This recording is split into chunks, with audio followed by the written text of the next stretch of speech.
Hello friends, this is Elijah Henderson from Cryptid Studies Institute, introducing today our new series, Strangely Enough. The object of this video series is our reading of your encounters as they have been sent to us.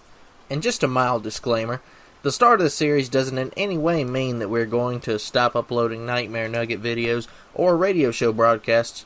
In fact, those are our primary function. The fact is that we want to accommodate those who are watching this channel, and some people like videos more cryptid related, some like hearing about the supernatural, and others like different topics entirely. So we'd like to make everybody happy. So do not worry, more Nightmare Nuggets are on the way, along with a different series that you will see in a matter of days, which I hope you will enjoy. And for those curious, we're absolutely still working on a video on the Bell Witch of Adams, and the infamous Beast of LBL, and the real-life Exorcist house, the one that inspired the movie. But getting back on track, with every episode of Strangely Enough, the writing style will differ just a little bit from episode to episode, as reports come to us through social media or our website. The stories remain completely the same, other than a basic polishing of the grammar and sentence structure. Nothing that alters any details. And all the stories and accounts on Strangely Enough, and this entire channel for that matter, are true, or alleged to be true, sightings and encounters. Nothing is fictionalized, and nothing is a creepypasta fictional story. And if you have an encounter that you would like to share with us, please refer to our Report a Sighting form on our website, cryptidstudiesinstitute.com, which I'm almost willing to bet that it is the most in-depth and detailed submission form of its kind. In this form, we've included sections that I would assume that few people have ever included in a sighting report form, and it is designed to allow for sightings of multiple types and stripes, and that includes a cryptid encounter, whether Bigfoot, Dogman, Wendigo, lake monster, chupacabra, grave robber, and even things of a more supernatural nature like a haunting, a skinwalker, or even black-eyed children. The list goes on and on and on. So if you would like to share your reports with us, we would love to hear about them, and if you'd like, we will read them here on our channel, anonymously if you prefer. However, we will only read them given your express permission and approval.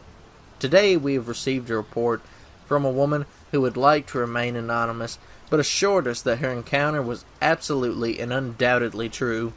This is the story of her frightening and frankly disturbing encounter with not one, but multiple Dogman creatures on her farm during her youth. During every school summer break, I used to go to my grandparents' farm, and this story occurred on that farm when I was 15. My grandparents told me that I shouldn't be wandering around after dark, because there was something that kept coming out of those woods and snatching up our smaller animals. And that particular year, my grandparents had just had a litter of piglets, and they told me that I could have one of them for helping out on the farm. There wasn't much out of the norm that happened on the farm for at least a good week, and then one day, without warning, we woke up and found that 2 of our piglets had gone missing during the night. Luckily, my piglet wasn't one of them. However, 2 of the others had still gone missing.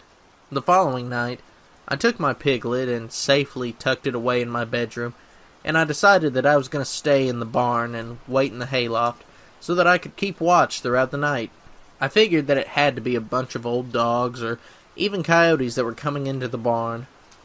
Somewhere in the night, I ended up falling asleep in the hayloft, but I was awakened by noises coming from the outside of the barn.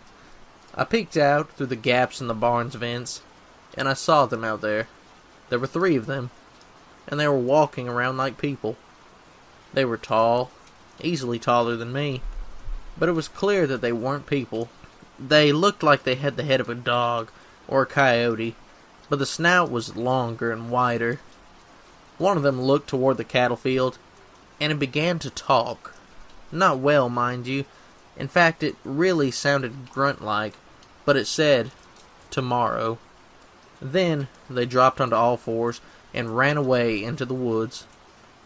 I didn't know what to do but lay still and wait for daylight. When morning came and we were having breakfast, I talked to my grandma and I told her what I'd seen last night. She didn't say anything except for me to stay inside the house at night and not to go back to them woods. That night, my grandpapa and several of the other men from town watched over the cattle. They said that there were wild dogs that had come in and that they had shot them, but there weren't any bodies.